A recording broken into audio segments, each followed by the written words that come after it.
I'm right here. Jamie, we're live and I'm right here. I know. I'm right You're here. right there.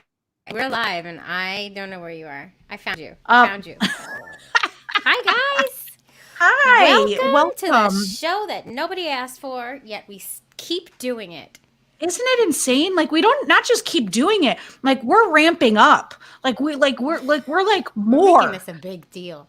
This We is really huge, are. big, huge, huge, guys, huge. You don't even know how huge it is because it's that huge. Say Because it's hello not to that us. huge.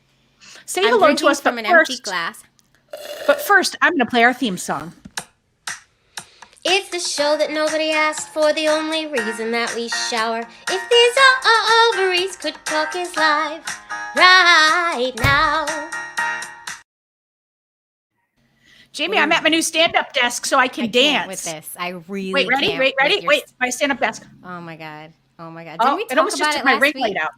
I think we talked about it on the podcast, but I don't think we talked about it on the live I'm pretty stream. sure we talked about it on the live stream because I'm pretty sure you did the whole up down thing.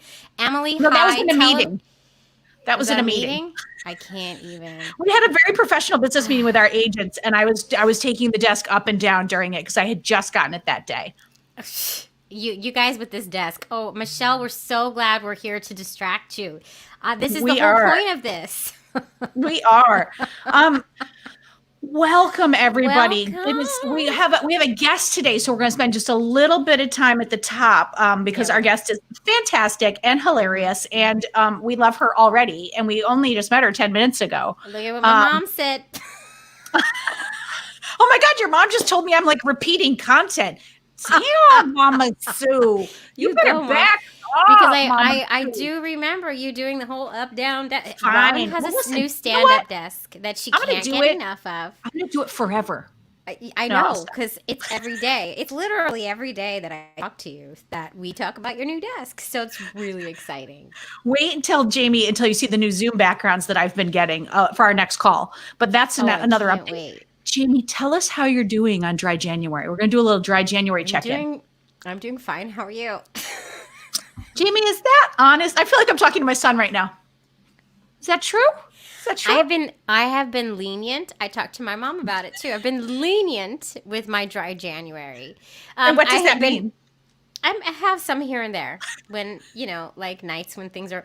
I had a mental breakdown last night because my children. It was just a very long day. I had a very mental breakdown. I had a glass of wine. So certain things. How about you, Robin? How you doing? This reminds me of my friend Barb in college. My friend Barb in college one time was like literally standing there smoking a cigarette, and she was like, "Oh my God, I forgot to tell you, I quit smoking." And I was like, and then for a minute I was like, "You did?" And then I was like, Was she serious? She was like, well, this doesn't count. We're drinking. And I was like, okay. She did eventually quit though. So kudos to Barbara Crawford. It's been a rough month. This has been rough. Has been hard. I will tell you. So I have made it. I have not drank since like New Year's Eve. But in an odd twist, I've become less productive and more forgetful sober. And I think this is a problem. Like I literally had to email a future guest and I was like, did I send you the calendar? And she was like, no, you didn't. Like That's me. That's my job. I know. So clearly I need tequila to keep things running. You need to get that back on. So when are you ending? I don't know. I might even go past a bit because really for me, a lot of this was like reining in my food. Like in all seriousness, like we've talked about, like I have like a food issue and I have problems with just, jamming food in my face. And I don't love that. And things with COVID had not been great. And I think like just drinking didn't help that either. So I decided anything. It sure doesn't. And also I like the sugary drinks because really the drinks for me are they're a gateway for sugar. Let's be like 100% honest. So for me, it was like, I think I just need a break and I just need to be less puffy again. So I'm going to let it ride and see what happens. I think you should just I'm doing like these little mocktails and they've like, that's been nice. That They're does like, it for you? Like, no. For me, it's not about it's like about the feeling I get from my glass of wine. Yeah. This ready? Yeah. Like, Yeah. okay, No, I I can get that. stand 5 more hours of my 3-year-old I screaming. can make it till they go to do bed. it now. I can do it now. Wouldn't it be funny if I was actually lying and this was all straight vodka and I was like, That'd be hilarious, but not so Not much funny, because then that would be a little that's bit like problem. funny, like you have a problem. That's a problem. Let's get to our next. Jamie, Our your next- song. Oh my God, hot topic.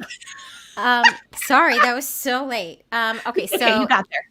second parent adoption and the straights, guys. Wait. Marjorie just said she's just been notified that they've been locked down in their apartments again for 14 days. Oh, you guys, I'm sorry. So sorry. I feel you. Don't do Margie. dry January then. Don't. Yeah, don't do dry. I don't think Margie drinks. I know Margie. But do whatever you need, Margie. My daughter's school just got closed again for the second time in 2 weeks. Nope. And it's not going to open till February 4th. So that's where we are. We are. Yeah, that's you're fun. you're selectively drinking. That's what you are. You're sort of dry January. I need something. I don't know. Anyway, okay, second parent adoption in the straights. A listener, and I can't find the DM that it came from, so I'm forgetting your name. But if you're here, say hi. Sent us this article that was posted in some publication that, of course, I don't remember, about this. This family that is going to court because they did they had a surrogate. They had a surrogate, and their state, which was, I don't remember, I can look it up in the article, their state is not recognizing them as biological parents, so they each have to adopt their children that are theirs, that they created with a surrogate. And there's all this hoopla and there's all this craziness going around it, and they're really upset that they have to adopt their own children. Isn't that funny, Jamie?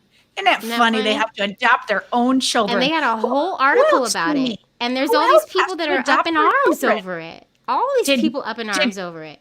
Did you have to adopt one of your I'm kids? still working on it. Working on it. Did my wife have to adopt one of our kids? Yeah. Mm-hmm. Yeah. We all have to do that. There's this section in the middle of the article that was like, we had to have a home study and we had to have all these invasive things. Yeah. What? Welcome to being an LGBT or a Q. You have to do funny. all that for your own intentional children. It was so funny. And this listener sent it and was like, this is a sad story for this family, which it's true. I don't mean to judge this family. It's a sad story for them because they created their family with love, just like we do. Yes. It's like a shoulder clenching moment when you just like, hi, welcome to our world. It takes that much for somebody to even recognize that this is like this is not fair to people. Yeah. And just to be clear, I wasn't making fun of the family. No. I'm making fun of actually the media that doesn't take the time to even recognize that there's an entire group of people out there having children that have to go through this, that they don't, that the article was they didn't even go in depth enough to actually say, oh, hey. And there's a whole community that's been dealing this with. Yeah, let's go talk to this couple. Let's go talk to this family that's still in the process 3 years later. And that we have to be thankful that we have the rights, because when I did second parent adoption for Maxine with my wife, only 17 states allowed it at that time. And we're only talking about 10 years ago. So it's I think this one was like Michigan with this whole surrogacy I think it was thing. Michigan. I think it was Michigan. Which is kind of crazy. Like, I don't know. I just think it's all crazy. And I'm sorry this family has to go through it, but also like, hi, join the club. Here we are. And still nobody's mentioning us. Speaking of us, that's not a good transition. Let's bring in our guest, Marcy. Stand by. Hi, Marcy. Hi. It actually was a great segue because there's so much that I feel like is relatable. Foster kids that are available in foster care, they're known as waiting children. They're available legally for adoption, never get talked about. Like when you see advertisements for adoption, you see babies. And you see kids overseas. So that was like the perfect segue. Oh, perfect. Yeah, we segued like nobody's business. I love it. Marcy, welcome. The lamest intro ever. Can you tell our audience about yourself? Yeah, so this is so much fun. Like I have to say first, I wish I would have worn some waterproof mascara because I'm like laughing behind stage and like trying to not smear my makeup. You all are just so much fun. But essentially, I I have this really interesting background career-wise. I worked in the nonprofit world and philanthropy. I adopted my children through foster care. And in the middle of that was like, my schedule sucks. Like, why am I putting them to bed over the phone? Like, this is not my life. Right. So I tried to figure out how to fix that. And it ended up making a total career pivot. So LaunchCode is an organization nationally that's helping people that don't have a tech background to get into technology. So I went through that. I now code. It's like a new thing, but I'm a woman in IT now. And I'm like so proud to be there and teaching my daughter and, it's like to be there. But what happened for me and my husband, so we've been married over a decade. And before we got married, we had talked about our intent of like, what family size do we want? And I don't know how our listeners, how you all feel about like language, but it always made me cringe when people would say, so when are you starting a family? And I'm like, I'm married. Like, that's a family. Like, what? Oh, interesting. I've known for a long time that I was going to adopt. And so I would have people in my circle that would say, oh, you guys have been married like 3 years. Aren't you going to have some babies? And we're like, actually, we were thinking adoption. And they're like, no, like, that's a cool idea. But like, don't you want to have biological children first? And I was like, since when are you writing my story? Like, this isn't what it's about. But what was complicated for us, so my husband, a little background, we're in St. Louis, so Missouri. And in the 20s, this is like this interesting thing we have in common, a passion of ours. I had done a lot of service projects with kids in orphanages in foreign countries. And my husband, his paternal grandfather, Grandpa Sam, in the 1920s was orphaned. He was 7 years old, and mom and dad had gotten ill. Sam had 2 older siblings. The story gets worse. The 2 older siblings were adopted because they were of age to help on a farm. And Sam was 7 and defiant. And fast forward, yeah. And so Sam knew the law really well. He knew the police officers really well. He sat and like slept in the back of grocery stores, worked on farms, eventually like started his own used car business. Like he really made a life for himself and had some incredible moments where like an officer picked him up and dropped him off at a church and was like, next time we're going behind bars. This is your last go. So with all of that said, my husband, when we kind of really got in the nitty gritty of adoption, said, I think we need to help kids in our own backyard. And I'm like, I have no idea how to do that because my heart has never been for babies. Like I respect that, like that's how I came into the world. But in my heart, I knew I wanted something different. Like I knew that kids that are beyond, like that are in the talking age aren't maybe as attractive. So my heart just drew that way. And then long and short, as we started filling out the paperwork, you have to indicate like how many kids do you want? And my husband, who comes from a small family, said, I will do up to 2. And I was like, well, that's hard. I came from a family of 4. So how about we get siblings? So we got a compromise. He was like, well, okay. Because I'm like, how many people adopt siblings? So we uncovered this foster care adoption process. It was bumpy and rocky and so many things that I learned of myself and my kids. And I believe that they're true heroes in the world. But in doing so, we have learned that people don't know that foster care adoption is an option. People don't know that 120,000 kids right now, anyone can go to adoptuskids.org and you can look, they don't even have to live in your state. You can look at all the children in our country, or at least ones that have been waiting for some time, and you can read their little bio and you can learn about them. And they sit there in a profile until people know that they can adopt them, or they just age out. And then for holidays and those milestones they have as they age, they don't have a family. This is heartbreaking. I didn't know you could just go and see their bios. And it's amazing. Like, you know what is so crazy is like Keith Olbermann, and like, and nothing against what Keith Olbermann's doing for dogs, but that dude tweets every single day, like little images of dogs out, like this dog's going to be put down and this dog. And we have 120,000 kids with bios and pictures that need homes that don't have them. I know that's been kind of my pandemic dream, and you all have probably seen this so many times in the news. There's, shelter is empty because all the dogs and cats have found homes. And every time I read that, I have dogs. I love animals too. But I'm like, how come we can't say this about the foster care system? Why can't we say all the kids have been adopted? There's a line, Yeah. Right. Where is that campaign for the foster children? There should be a campaign. That's what I'm trying to mobilize from the ground up. That's what I'm trying to do. I'm curious, and you may not know this answer, but of those 120,000, how many are like babies? How many are younger? How many are older? And how many are close to aging out? I just had a reader ask me this because she listened to my audiobook and was like, I was really hoping to hear this piece. And I was like, it's actually in chapter 5.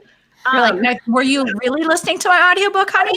She was like, I think I shouldn't have picked audio. I think I would have. So this book, okay, so my book, you can find it on so many platforms. It comes in audio, paperback, and ebook. I've heard people have read it in an hour and a half, and that's the intent. Like it's a resource, like it's meant to guide you through the process. So teenagers, let's see here. Okay, Dave Thomas Foundation for Adoption, which is like the one voice in our country that's trying really, really, really hard to get more awareness about foster care adoption. Their research shows that 45%, so almost half of the children available for adoption through foster care are age 8 and older. So one of the common things I get asked is, well, Marcy, I want to adopt a baby. How do I do that? And it's like, it's not foster care. Like if you want to adopt a baby through foster care, you have to check your heart and sign up to be a foster parent. And 50% of the time, what happens in foster care is children go into foster care because there's abuse or neglect happening. And so foster care is supposed to be the safe and loving home temporarily. And the goal is to reunify with families. And so people get confused of like, what do you mean I can adopt when like they're supposed to reunify with their biological family? Well, because 50% of the time when they go into foster care, they return their biological family, which means 50% of the time they don't. So for people that want to adopt like a 2-year-old or younger, you're going to have to sign up to be a foster parent and really get your heart checked to say, I want to help them reunify. And 50% of the time you could end up with a child, but similar to what you all were just talking about the second parent adoption, you will probably not adopt that child until they're at least 3.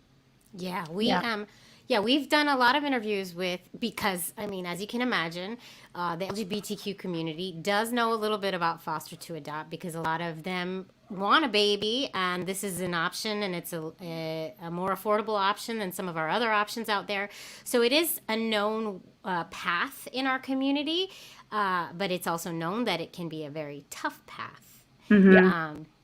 So we've done interviews with people who lost, like that happens, like, but that one that I'm thinking of, it was really heartbreaking because the city didn't file paperwork correctly, and they were at the point where they were like surrendering rights, and all the time technicality. It was a technicality, and all the time that they had with that baby, it was over 2 years, didn't count, and the mother was like, I want my kid back. And it was just like a heartbreaking story. It was Jess. She shouldn't have gone back, basically. But due Yeah. to technicality, the baby was sent back. But we did talk a lot about you have to make sure your heart, you can handle it. Yeah. And that was like a conscious point for me because my kids, my husband and I had signed up to adopt. Like that was our intent. And at the time, like you could just go do that. Like you could, and it depends on by state right now. And we learned about our kids through an email. They are actually from a really small rural town. It has a Walmart and a McDonald's, and it's 5 hours from where I live. And we got an email. There was no photo, and there was like the world's smallest paragraph that actually included in the book. I just extracted their names out of it. And we went through this whole process where they were considered a legal risk placement. So we had that same thing of like, we could have lost them at any moment. They're biological. How many? 2. So we met when my daughter was a week from her 3rd birthday. And my son was 4. And so bio mom and dad were teenagers and were not married. So that complicated the whole thing because the state sees them as separate people. So then, whereas like if you're married, like you're seen it as a couple. So if you go down a bad path, then the children kind of move on. But we had a point, I don't know, it was like 10 months in or so. And they were like, oh, it looks like bio dad might get back on his feet again. We should move them back closer. And my husband and I were like, our kids had lived in 6 different homes before us. 6. Oh. My daughter was 2, almost 3, and we were her 7th home. And so we were like, absolutely freaking not.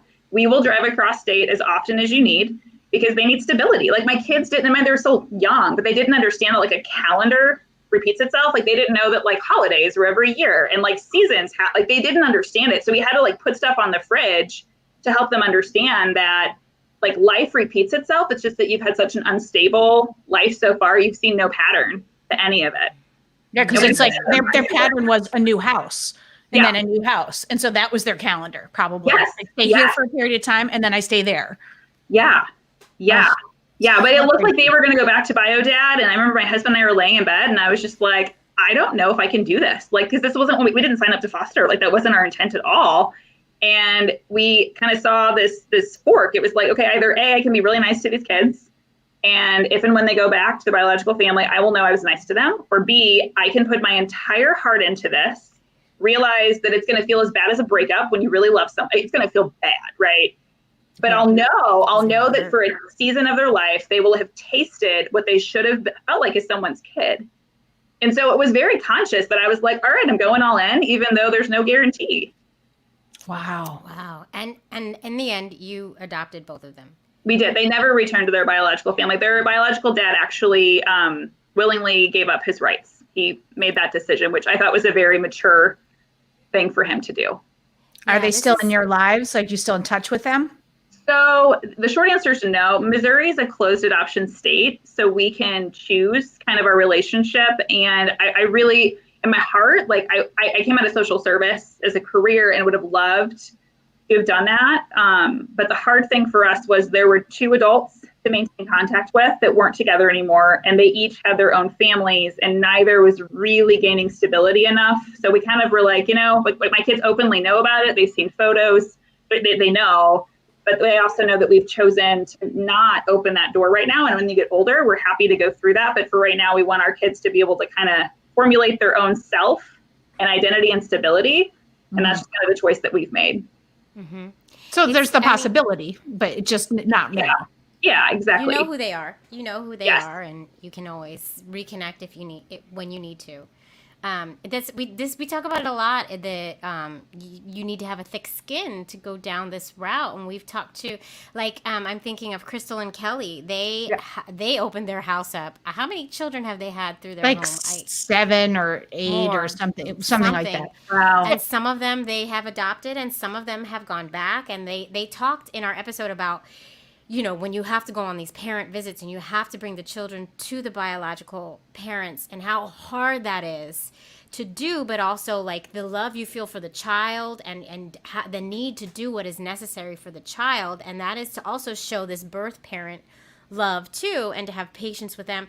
It's a noble path for sure. And you got to have a thick skin, and, but God, thank you for doing it. And and what's interesting, awareness out.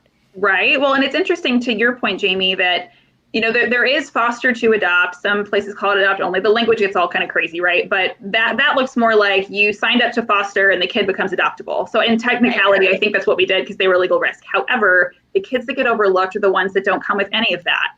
They've already gone through foster care. They've already had parental visits, and they are legally available to be adopted. All you have to do is go take some classes.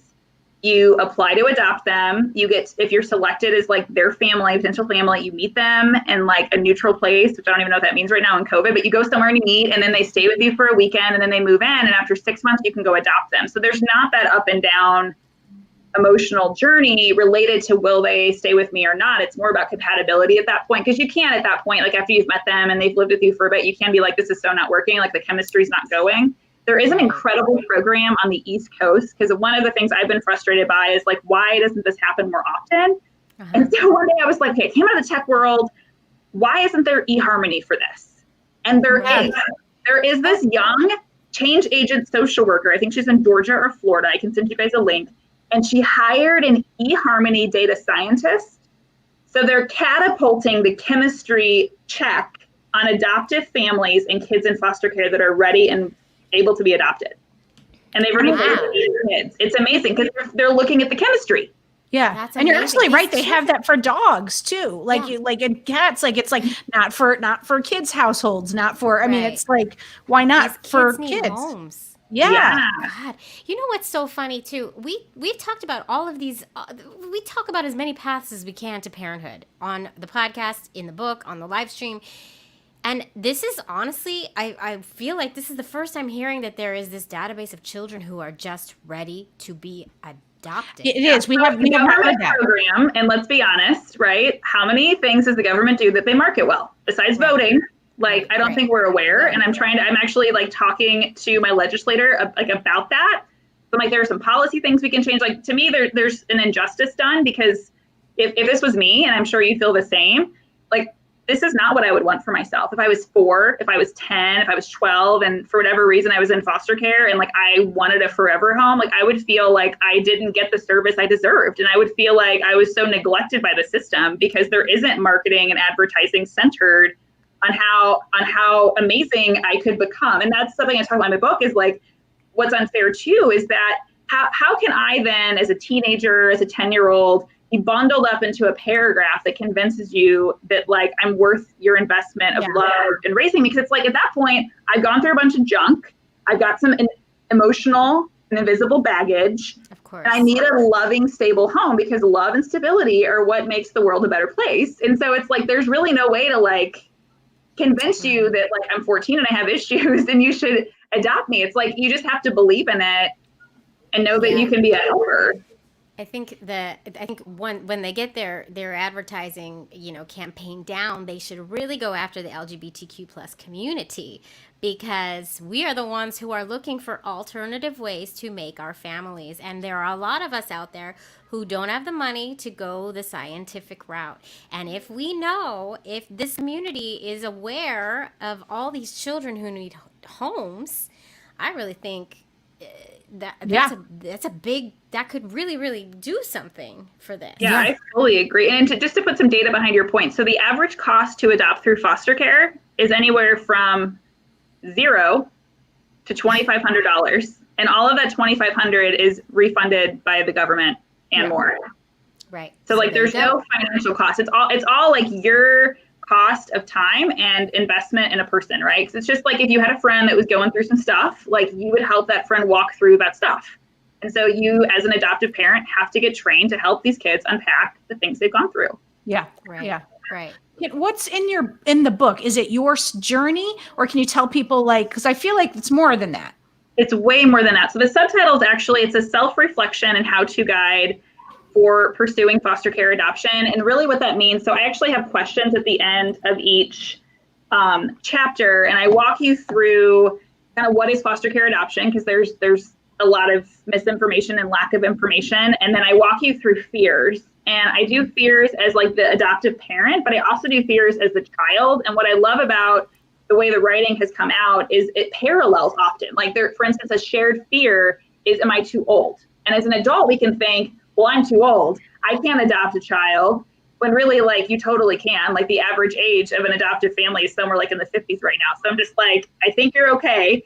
Whereas the children can also feel like, well, I'm not a baby. I'm not cute and cuddly. And so therefore I'm not appealing to be adopted. So just looking through and empathizing and understanding like where we're coming from. The self-reflection piece of that too encourages people to get counseling and unpack some issues from our childhood, because part of that home study, as you probably are very aware, is like you have to answer questions about like how you were raised and trauma you might have experienced. And so some of that can bring up things that haven't been unpacked before. And then the final part of the book is kind of like an A to Z, step 1 through probably 50 of how exactly to do this. And so I share like how we announced to our family that we were doing this. I share an application for Missouri, which every state's a little different, but like at least you can see one. I'm in Missouri.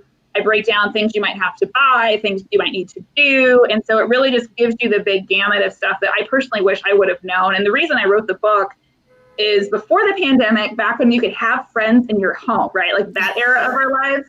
I've had at least 16 couples in my home that have privately said, listen, we haven't told anyone in our family yet, but we're considering this. Can you break it down? And I know the reason they did that was the same reason why I didn't get started for 5 years. It was because I couldn't find the information. Yeah. And I'm just like, well, if I can't have people in my home during the pandemic, I can send them with all that information. And what was really serendipitous is I got a new neighbor during the pandemic. We have little chihuahuas. We were walking one morning, we're talking, and our dogs are talking. And she just out of nowhere was like, hey, I really wondered how to adopt through foster care. Like, can you talk to me about that? And I was like, how about you edit my book and I just write it to you? So she got to read it as someone that had no idea about any of this and really helped inform the book. So smart, Marcy. Really lucky though, like had the coolest neighbor ever who was like, hey, and she said she's an attorney aunt in Puerto Rico, and the aunt already read the book and like was like, this is so informative to my work. Great. Amazing. When things align, Yes. it's very similar to Robin and I. The whole the reason I started the podcast is because our friends would come over and ask us, "How'd you do it? Where do you go?" Same. Yeah. Boom. Yeah, we would like run the blender, make drinks, and the lesbians would come over and we'd be like, "Here's where you go. Here's what you do. And here's what the sperm bank you use." How do you find the information, right? Like it's not out there. Yeah. It's so great. Yeah, we have a very similar story in that way. Mm-hmm. Oh, well, this is awesome, Marcy. Can you tell people? Go ahead, Jamie. Yeah, and if you have any questions for Marcy, please throw them in the chat before we go. But yeah, go ahead, Robin. Well, I was going to just make sure that Marcy tells everyone where they can follow her and where they can get the book and all of that jazz. Yeah, so easiest place to go is ForgottenAdoptionOption.com. There you can find all the links to all the retailers that carry the book, from Amazon to Target to Apple, all that kind of stuff. And I have my own podcast that is really centered on sharing the stories of other adoptive families, whether they're adopted parents or adopted children. Because what I've found is, I was on this committee with social workers trying to help recruit other foster and adoptive families. And so I'm like the one like citizen and they're all like the workers, and that's great. But what they anecdotally told me is every time a family adopts through foster care, over time, 7 of their friends do the same thing. Oh, I kept track, and we have like far surpassed that with like just organic conversation, just like you all had shared. Like people would say, "How'd you do it?" And what the intent behind the podcast is, oftentimes when people have adopted through foster care, they have a strong desire to share their family's unique story, but they don't know where to do that. And so the podcast is just people sharing the unique path they've taken. My most recent guest is a woman who raised 3 children, 2 like teenagers and 20-year-olds, and felt like she wanted to parent again. So she signed up for foster care and ended up adopting the first kiddo that she had placed at 6 years old. So there's just these really unique, I have another woman coming on soon that she's a single mom of 6 girls. Wow. Yeah, that's amazing. Good for you. Share the stories, because that's what helps us all. I feel like we might have, like in our talks, we might have made 7 people gay, Jamie, like just the way we talk all the time. And that could have happened. I don't know. We've definitely created some Ovaries Talk babies. That's yes. show. We take credit for a lot of babies, Marcy. So we do. Yeah. You should. It's impacting the world. And I think that we should throw some guests your way, Marcy, because we've talked to a lot of foster parents who have and also, oh my stories. God, you know who we have to hook you up with is Mother Mary. That's what I was thinking of. Oh my God, Mother Mary. Mary from, it's called You Gotta Believe organization, and their whole mission is that no child ages out of foster care. And it's a New York City based organization. And this woman took in, I don't know, like so many kids, teenagers. And she's this, like by the end of it, Jamie and I were like having wine in a room and crying. We were like, I don't know why she was so powerful. Like, she was so good. Wow, we kept her. We made her to be talk to her. connected. Yeah. So yeah, because she is a wonderful, wonderful person, and I feel like there's some good synergy there. Yeah, that's so great. Yeah. Well, thank you so much for reaching out to us, because this was awesome, and for being on our little show that nobody asked for.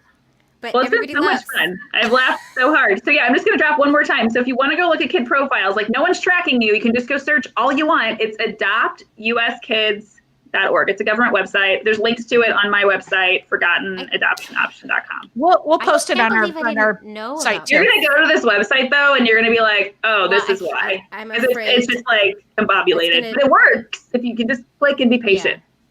I'm gonna end up wanting to like adopt. I have no room in my house right now, but I'm gonna like want to adopt. I'm gonna take credit for that. Like I've helped you expand your family. Just FYI, Jamie, when we first started the podcast, was talking about like when we first started the podcast, she was 8 months pregnant, 7, 6, somewhere around there, and she was like, I'm going to foster. And then she had that second kid. And then she hasn't mentioned a peep about it since then, because she's been like, having a tough time. But I bet it comes back.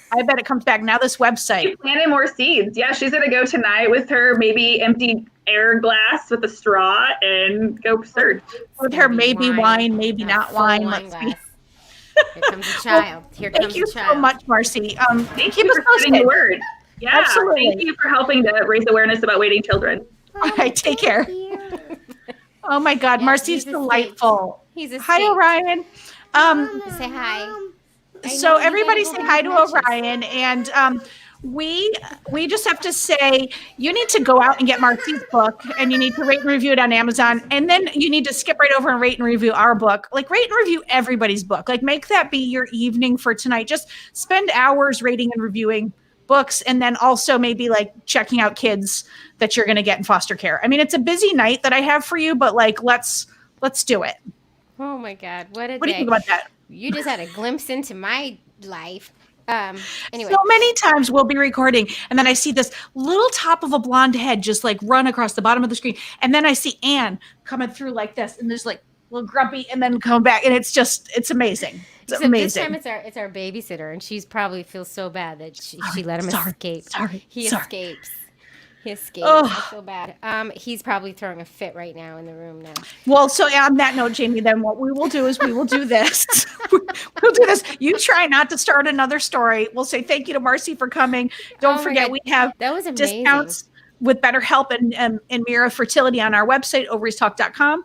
And this was a good one. I was in a grumpy mood before this, and I feel a lot better now. This always lightens my mood, even when my child comes through and makes it dramatic. This always lightens my mood. I love being here with you guys. With me too, Jamie? No. Yes, you too. Yes. I'm so happy we get to do this every week. And that was amazing. Marcy's amazing. So if you guys are still thinking about how you're going to make your family, this is an option. Yeah, adoptuskids.org. Don't forget it. And thank you everyone for coming to the show. The gays are going to save the world. That's basically we really are. Somebody's got to save the world. I don't know why they haven't caught on to this yet. The gays are going to save the world. They're too busy trying to ban us, Jamie. Stop banning us. We fix things. We keep a nice lawn. The lesbians are handy. I mean, like we run the phys ed classes. We coach things. What don't we do? Come on. We're saving the world. The whole world. And we don't care if you're gay or not. We don't give a crap. We love you. We're a veritable rainbow. We love all colors, everything. All right. We have to stop, Jamie, because we forgot we're live. All right. Eggs. Ovaries. Out.